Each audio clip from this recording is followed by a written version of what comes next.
Salut mes chers élèves, toujours dans l'objectif de vous aider à représenter graphiquement une fonction numérique. Aujourd'hui, nous allons prendre le cas d'une fonction exponentielle irrationnelle. Ok, cette fonction-là, dans cette fonction, nous allons voir le cas d'asymptote curviligne pour les fonctions exponentielles. Ok, voici l'exercice. Étudier et représenter graphiquement la fonction suivante. F de x est égal à exponentielle 2x plus 1 sur exponentielle x moins 1. Donc, comme à l'ordinaire, on commence par le domaine de définition.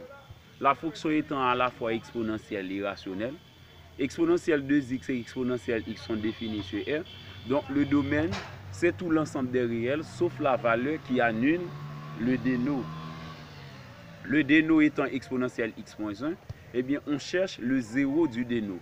On pose exponentielle x moins 1 égale à 0, soit exponentielle x égale à 1. Maintenant, puisque les deux membres de l'équation sont strictement positifs, on prend ln des deux membres. Ln exponentielle x qui donne x, ln1 qui donne 0. Donc on remarque que les dénots s'annulent pour x égale à 0. Eh bien, le domaine de définition, c'est R privé de 0. Sous forme d'intervalle, c'est l'intervalle moins l'infini 0, union 0 à plus l'infini. Maintenant, nous continuons avec les limites aux bornes du domaine de définition. Nous commençons, on calcule la limite de f de x en moins l'infini. Nous remplaçons tous les x par moins l'infini.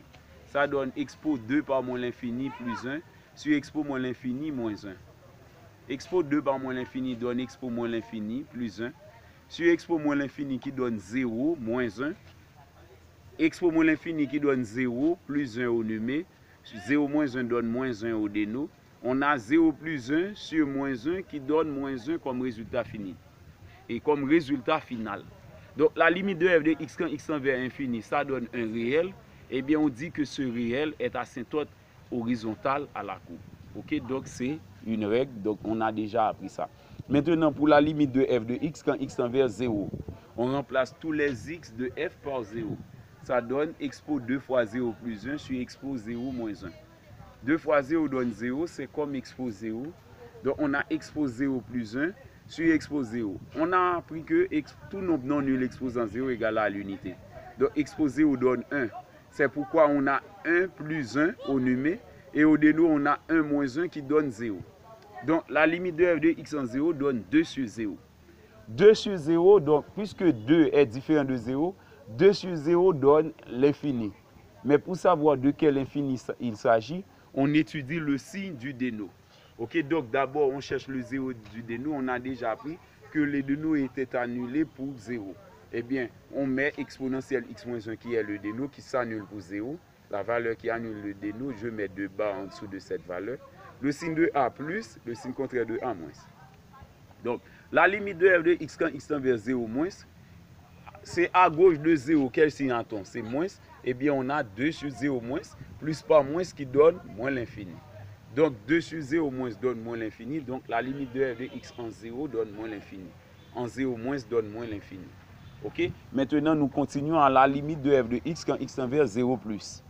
En 0 plus, quel signe a-t-on? C'est plus. On a la limite de f de x quand x tend vers 0 plus, ça donne 2 sur 0 plus. On applique la règle des signes, plus par plus, ça donne plus l'infini. Ok? La limite de x en 0 plus donne plus l'infini, en 0 moins donne moins l'infini. Donc tout ceci nous permet de dire que la droite x égale à 0 est asymptote verticale à la courbe. Pourquoi? Parce que normalement, ce qui se passe, la valeur 0, ok, la valeur 0 qui est un réel, la limite de f en 0 donne infini. Puisque quand x tend vers 0, ça donne infini, donc 0 est asymptote verticale pour la courbe. Maintenant, nous continuons à la limite de f en plus l'infini. La limite de f de x en plus l'infini, il suffit de remplacer f de x par sa valeur. Si nous prenons le soin de remplacer x par plus l'infini, c'est sûr qu'on va avoir une forme indéterminée. Ok, vous pouvez vérifier vous-même. Et bien maintenant, sans perdre de temps, je mets exponentielle 2x en facteur au numé pour lever l'indétermination.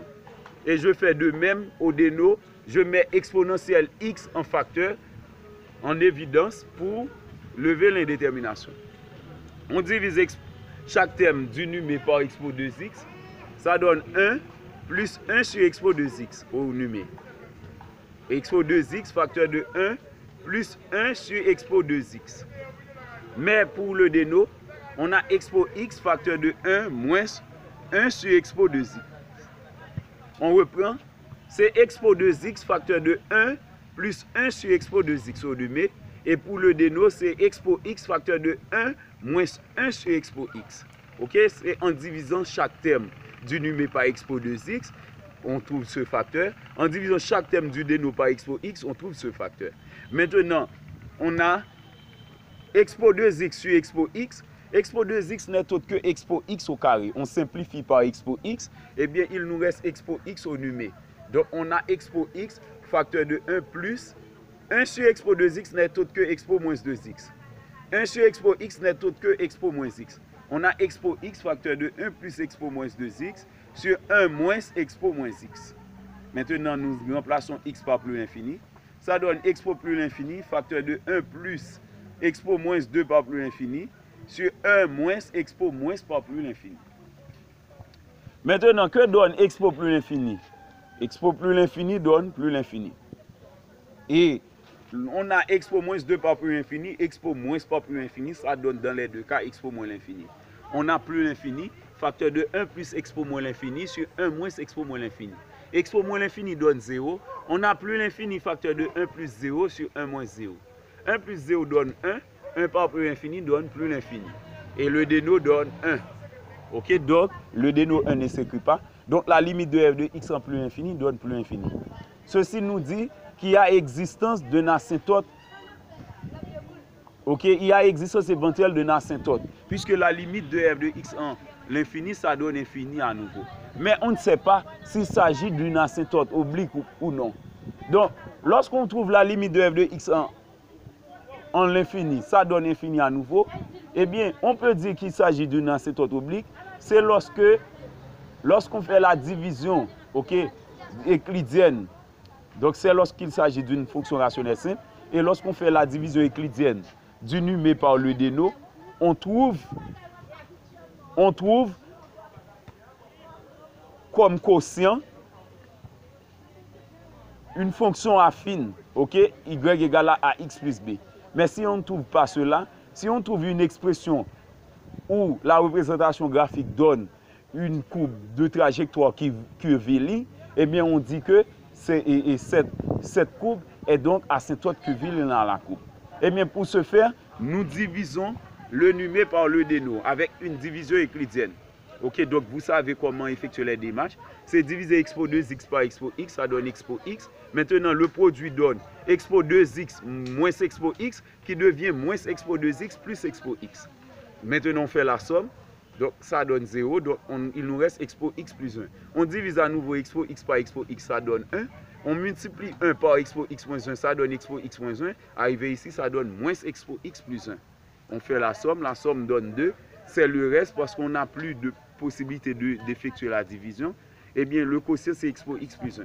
Donc, expo x plus 1, c'est le quotient. F de x donne expo x plus 1, plus le reste qui est 2 sur le déno qui est expo x moins 1. Donc, cela nous dit que g de x qui est égal à exponentielle x plus 1 est asymptote curviligne à la courbe de f.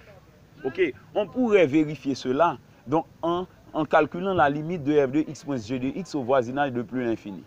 Ok, donc si on fait f de x égale à g de x plus ce rapport, on fait la différence, f de x moins g de x donne ce rapport.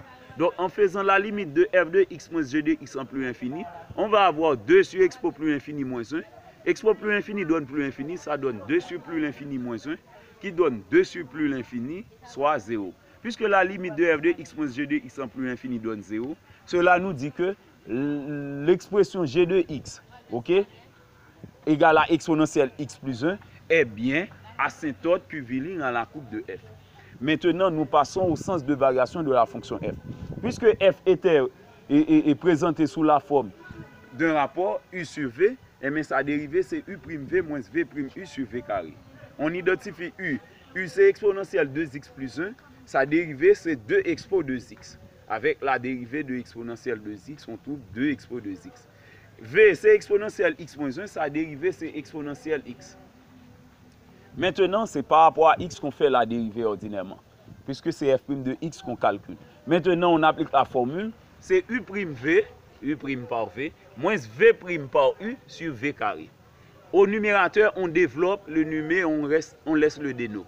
Ça donne 2x pour 3x, moins 2x pour 2x, moins x pour 3x, moins x pour x. Maintenant, on réduit au numérateur. 2x pour 3x moins x pour 3x, ça donne x pour 3x. Il nous reste moins 2x pour 2x, moins x pour x. Maintenant, je remarque que les trois termes, x pour x est commun à tous les trois termes. Je mets x pour x en évidence. Ça donne x pour x, facteur de x pour 2x, moins 2x pour x, moins 1 sur x pour x, moins 1 au carré. Ça, c'est la valeur de f' de x. Maintenant, nous allons poser f' de x égale à 0 pour pouvoir étudier le signe de f' et directement trouver le sens de variation de f. Nous posons f' de x égale à 0. Puisque f' était reposé sous la forme de rapport, la règle nous dit qu'il faut poser numé égale 0, déno différent de 0. Mais dans le numé, on avait un produit. Le produit exponentiel x, on devrait avoir exponentiel x égale à 0. Mais puisque la fonction exponentielle, lorsqu'on a exponentiel x, ça donne toujours un nombre strictement positif, eh bien je mets directement exponentiel x supérieur à 0.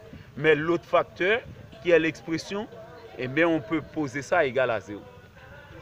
Maintenant, le déno, qui est exponentiel x moins 1 au carré, doit être différent de 0. Parce que le déno doit être différent de 0. Eh bien c'est pourquoi on a expo 2x moins 2 expo x moins 1 égale à 0 comme première équation. Maintenant, dans la deuxième partie, c'est exponentiel x moins 1 au carré qui est différent de 0. Dire que exponentiel x moins 1 au carré est différent de 0, c'est dire que exponentiel x moins 1 est différent de 0. Eh bien, on a exponentiel x moins 1 est différent de 0. Dire que exponentiel x moins 1 est différent de 0, c'est dire que exponentiel, donc suivant le cas que nous avons déjà étudié, lorsque exponentiel x moins 1 était égal à 0, x donnait 0, eh bien quand exponentiel x moins 1 est différent de 0, x doit être différent de 0 également. Eh bien on a deux relations, nous travaillons dans la première. Dans 1, exponentiel de x n'est autre que expo de x au carré. Moins 2 expo x, moins 1 égale à 0. Maintenant, pour résoudre l'équation, on pose exponentiel x égale à t, où t doit être supérieur à 0, ou encore t doit être élément de R star plus. Donc l'équation devient t carré moins 2t moins 1 égale à 0. Mais à présent, on calcule delta prime qui est égal à b prime carré moins ac. Pourquoi? Parce que le coefficient de t du premier degré étant pair, eh bien on prend b prime carré au lieu de b carré moins 4ac, on fait b prime carré moins ac, où b prime vaut la moitié de b qui est moins 2 sur 2. Moins 2 sur 2 qui donne moins 1. Donc on a moins 1 au carré, moins 1 par moins 1. Donc delta prime donne 2, qui est 1 plus 1. Donc racine carrée de delta prime donne racine carrée de 2. Puisque delta prime est strictement positif, on va avoir deux racines réelles distinctes. Donc c'est t prime qui est moins b prime qui donne 1, plus la racine carrée de delta prime sur a, qui donne 1 plus racine carrée de 2. Puisque 1 plus racine carrée de 2 est strictement positif, c'est acceptable. Maintenant, l'autre cas, c'est moins b prime moins racine carrée de delta prime sur a qui donne 1 moins racine carrée de 2. 1 moins racine carrée de 2. Racine carrée de 2 étant plus grand que 1, donc 1 moins racine carrée de 2 va être strictement négatif, c'est à rejeter, parce qu'on n'a pas de nombre négatif pour t. Et bien maintenant, nous prenons le cas où t est acceptable. Donc exponentiel x donne la valeur de t qui est acceptable, qui est 1 plus racine carrée de 2. On prend ln des deux membres. Ln exponentiel x donne ln 1 plus racine carrée de 2. Or, ln exponentiel x donne x. C'est pourquoi on a x égale à ln 1 plus racine carrée de 2. Maintenant, nous mettons ça dans un tableau. Le domaine de f, c'était moins l'infini 0, union 0 à plus infini. ln 1 plus racine carrée de 2 est supérieur à 0, donc on met ça entre 0 à plus infini. Et bien maintenant, nous étudions le signe de f'. Dans f', il y avait le numérateur. D'abord, dans le numérateur, il y avait un produit de exponentiel x par cette expression. Eh bien, d'abord, nous étudions le signe de exponentiel x. Puisque exponentiel x est toujours supérieur à 0, je mets plus sur toute la ligne pour exponentiel x. L'autre expression, en annulant cette expression, on a trouvé une seule racine. Mais cette racine n'était pas une racine double, puisque ce n'était pas un carré parfait. lorsqu'on a une racine double, on doit toujours avoir delta ou delta prime égale à 0. Puisque cette racine n'était pas double, eh bien, on prend le soin de mettre 0 en dessous de la valeur trouvée. Eh bien, nous allons étudier ceci comme si c'était un binôme du premier degré. On met signe de A qui est plus à droite et signe contraire de A à gauche. OK? Maintenant, le déno de F' qui est un carré parfait, qui est toujours différent de 0. Maintenant, dans quel cas le déno va être différent de 0? C'est au cas que X est différent de 0. Eh bien, je vais mettre 2 barres en dessous de 0. Eh bien, maintenant, puisque c'est un carré parfait, je mets plus sur toute la ligne. OK? Pour le carré parfait. À condition de mettre 2 barres en dessous de 0. Et bien maintenant, pour le signe de F', on applique la règle des signes, moins 2 barres en dessous de 0, moins 0 en dessous de ln 1 plus racine carrée de 2, et ensuite plus. Cela nous permet de dire que la fonction f est strictement décroissante sur moins l'infini 0, décroissante sur 0 à ln 1 plus racine carrée de 2, croissante sur ln 1 plus racine carrée de 2 à plus l'infini. OK? Maintenant, nous passons au calcul du minimum local. Il y a un minimum local pour f ici. Eh bien, on calcule ça à partir de f de ln 1 plus racine carrée de 2. On remplace tous les x de f de x par ln 1 plus racine carrée de 2. Ça donne expo 2 par ln 1 plus racine carrée de 2 plus 1 sur expo ln 1 plus racine carrée de 2 moins 1. Nous avons appris m ln a, c'est ln a exposant m. Lorsque a est supérieur à 0. Eh bien, je mets 2 comme la propriété ln a exposant m. Donc, ça donne ln 1 plus racine carrée de 2 au carré. Plus 1. Maintenant, exponentielle ln quelque chose, la propriété exponentielle ln x donne x. C'est pourquoi je mets 1 plus racine carrée de 2 au déno. Donc, on a exponentielle ln quelque chose, ça donne la chose. Comme pour tout à l'heure, exponentielle ln x donne x. Donc la chose à présent c'est 1 plus racine carrée de 2 au carré. Alors je mets 1 plus racine carrée de 2 au carré plus 1 sur 1 plus racine carrée de 2 moins 1. Je fais la soustraction, ça donne racine carrée de 2. Maintenant 1 plus racine carrée de 2 au carré c'est le premier au carré plus 2 fois le premier par le second plus le second au carré plus 1. Ok, donc le numérateur donne 4 plus 2 racine carrée de 2 après avoir réduit ce numérateur et le déno donne racine carrée de 2. Maintenant, pour rendre plus simple l'expression, on rend rationnel. On multiplie le numé et le déno par le conjugué du déno qui est racine carrée de 2. Puisque la racine carrée est seule, et bien donc son conjugué c'est racine carrée de 2 à nouveau.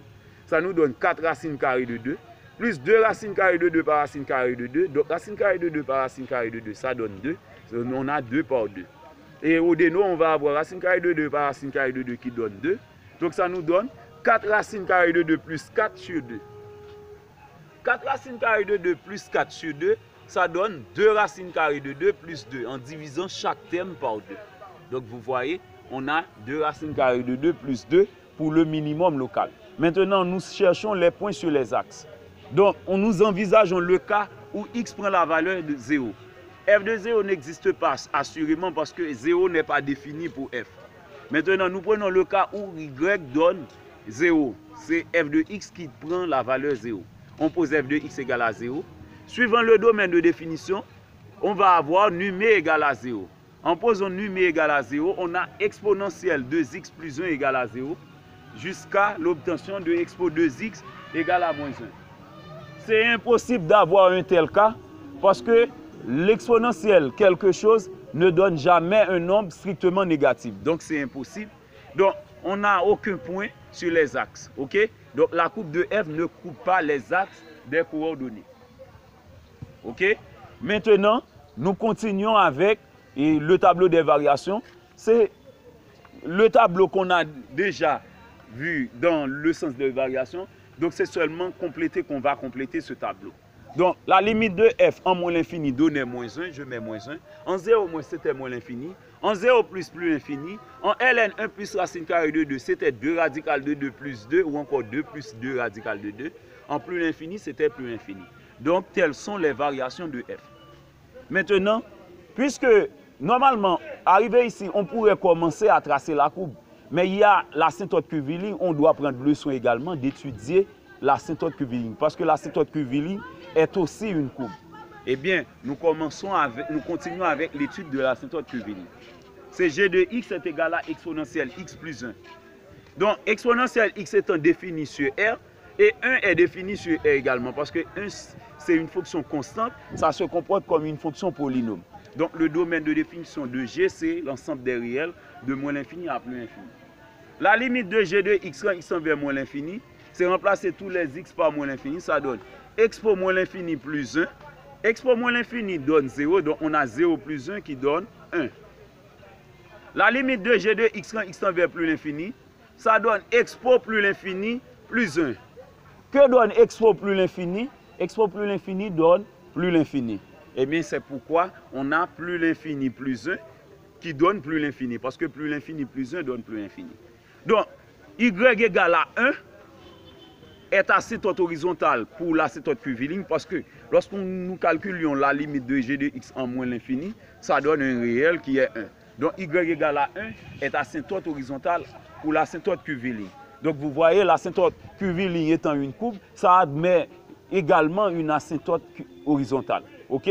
Maintenant, puisque pour l'asymptote curviligne, en calculant la limite de g de x en plus infini, on trouve à nouveau infini, eh bien, cela nous emmène directement à étudier la branche infinie de cette asymptote curviligne.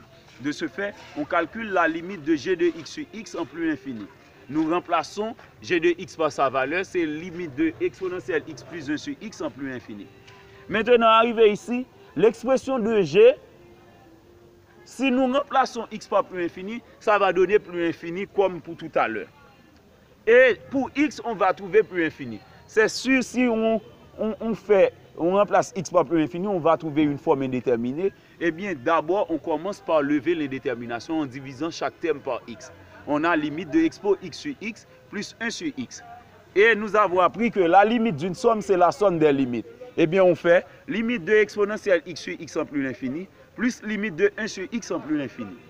La limite de exponentielle x sur x en plus l'infini, ça donne plus l'infini. Ça, c'est une limite de référence. Mais pour 1 sur x, on remplace x par plus l'infini, ça donne 1 sur plus infini. K sur infini donne 0. Eh bien, on a plus infini plus 0 qui donne plus infini. Donc, la limite de g de x sur x en plus infini, ça donne à nouveau plus l'infini. Eh bien, l'organigramme d'une branche infinie nous permet de déduire que l'asymptote curviligne admet en plus l'infini une branche parabolique de direction l'axe des ordonnées. Maintenant, nous allons passer au sens de variation de cette asymptote curviligne. L'asymptote curviligne admet, et donc l'asymptote curviligne c'était g de x égale à exponentielle x plus 1. Eh bien, pour étudier son sens de variation, il faut d'abord calculer sa dérivée et la dérivée de g, et ensuite étudier son signe. G de x était égal à exponentielle x plus 1. Eh bien, la dérivée de g de x, c'est la dérivée de exponentielle x qui donne encore exponentielle x, la dérivée de 1 qui donne 0. C'est pourquoi g' de x donne exponentielle x. Et exponentielle x étant toujours strictement positif, donc g' est toujours supérieur à 0. Donc, par conséquent, g', on met plus sur toute la ligne pour g', et par conséquent, la fonction g est strictement croissante sur R. On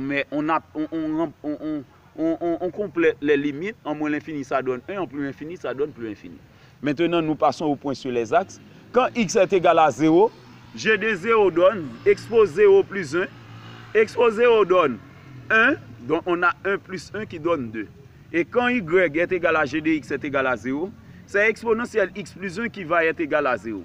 Or, exponentielle x donne moins 1. Donc, c'est impossible d'avoir exponentielle x égale à moins 1 parce que l'exponentielle ne donne jamais un nombre négatif. Donc, l'asymptote curviligne ne coupe pas l'axe des abscisses. OK? Maintenant, nous allons passer au tableau de variation de l'asymptote curviligne. En moins l'infini, ça donne 1. En 0, ça donne 2. En plus l'infini, ça donne plus l'infini. Donc, nous avons appris que dans cette partie, on a une branche parabolique de direction l'axe des ordonnées.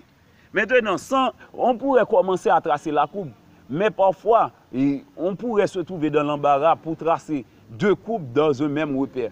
Eh bien, on pourrait commencer par étudier la position de la courbe de f par rapport à son asymptote curviligne.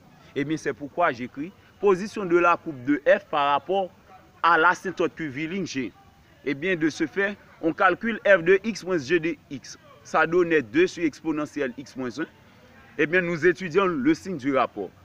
2 sur R privé de 0, qui est le domaine de f. 2 était toujours strictement positif, donc 2 est strictement positif. Je mets plus sur toute la ligne pour 2. Mais pour exponentielle x moins 1, ça s'annule pour 0, je mets 2 barres en dessous de 0. Signe de A plus, signe contraire de A moins. Eh bien, on a plus par moins, moins. Donc, f moins g est strictement négatif sur moins l'infini 0. Plus par plus, f moins g est strictement positif sur 0 à plus l'infini.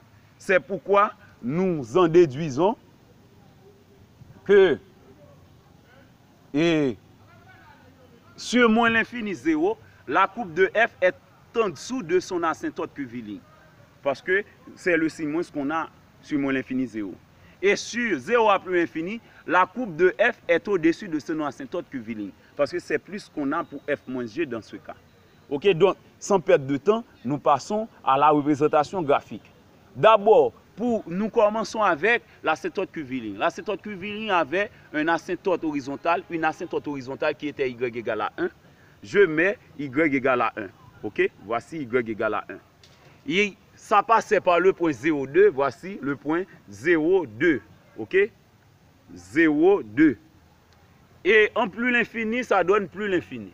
Ok, la limite de g de x en plus l'infini, ça donne plus l'infini. Eh bien, cela veut dire que donc il y avait quelque chose là-dessus. Eh bien, nous avons étudié ce cas. Nous avons vu que la courbe de G, l'asymptote curviligne, admettait une branche parabolique de direction l'axe des ordonnées. C'est pourquoi, lorsque nous traçons la courbe de l'asymptote curviligne, au-dessus de y égale à 1, nous passons la ligne pour passer au point 0,2, 0,2, et ensuite, pour aller en plus l'infini, suivant une branche parabolique de direction l'axe des ordonnées. Voici l'axe des ordonnées. Ok, c'est l'axe x égale à 0. Eh bien, je trace l'asymptote curviligne suivant une branche parabolique de direction l'axe des ordonnées. L'asymptote curviligne, toutes les asymptotes sont tracés avec la craie de couleur verte. La craie de couleur verte. Eh bien, c'est pourquoi on a y. G de x égale à exponentielle x plus 1, ça c'est l'asymptote curviligne. Maintenant, il y a d'autres asymptotes pour f. Il y avait d'autres asymptotes pour f. Il y avait y égale à moins 1 qui était l'asymptote horizontale pour f. Il y avait x égale à 0. X égale à 0, c'était l'asymptote verticale pour f. Et il y avait également, ok, donc il n'y avait pas d'autres asymptotes pour f. Ok, donc il y avait l'asymptote curviligne également, c'est l'asymptote curviligne, l'asymptote horizontale et l'asymptote verticale. Il y avait 3 asymptotes pour f. Ok, donc l'asymptote horizontale, l'asymptote verticale et ensuite l'asymptote curviligne. Ok, ces 3 asymptotes-là sont déjà tracés. Maintenant, pour tracer la courbe de f, il suffit de suivre, ok, et d'aider le tableau des variations. Eh bien, donc si vous regardez le tableau des variations de f, vous verrez que en moins l'infini, ok, donc on partait en dessous de y égale à moins 1 en moins l'infini. Ok, donc normalement, lorsque nous calculions la limite de f en moins l'infini, ça donnait moins 1. Eh bien, cela veut dire qu'on va partir, ok, en moins l'infini, donc c'est à gauche. Eh bien, on va partir en dessous de y égale à moins 1. Et maintenant, pour descendre au pied de l'asymptote verticale en moins l'infini. Ok? Parce que quand x tendait vers 0 moins, c'était moins l'infini que le résultat donnait. Eh bien, c'est pourquoi on a cette branche. Ok? Pour f. Et maintenant, pour l'autre partie, on a l'autre branche de la courbe. Quand x tendait vers 0 plus, c'était plus l'infini que ça donnait pour f. Eh bien, on part en plus l'infini. Ensuite, on descend dans le minimum local qui était 2 radical de 2 plus 2. Et ensuite, on monte, ok, suivant l'asymptote curviligne. Puisque nous avons appris en moins l'infini 0, la courbe est en dessous de son asymptote curviligne. Voici moins l'infini 0, donc voici l'asymptote curviligne au-dessus et f est en dessous de son asymptote curviligne. Mais pour l'intervalle 0 à plus infini, F doit être au-dessus. Eh bien, c'est pourquoi il n'y a pas de point d'intersection. F doit être toujours au-dessus. Peu importe le lieu où l'on se trouve, sur 0 à plus infini, eh bien, il faut avoir d'abord F et ensuite l'asymptote curviligne. C'est pourquoi F ne coupe pas l'asymptote curviligne en aucun cas. Ok, donc ça, c'était tout pour aujourd'hui. Donc ici, c'est l'axe des abscisses. Et ici, l'axe des ordonnées qui est confondu avec l'asymptote verticale pour la fonction f. Ok? Maintenant, si vous avez des questions, vous pouvez me les envoyer comme commentaire. Ok? Je serai très content de vous les répondre. Et de plus, si vous n'êtes pas encore abonné à mon channel YouTube, je vous prie de bien vouloir le faire. Et aussi d'aimer la vidéo si elle vous a plu. Ok? C'était tout pour aujourd'hui. Merci et bonne journée. C'était Jimmy Deveil, votre enseignant de mathématiques, compétent et expérimenté.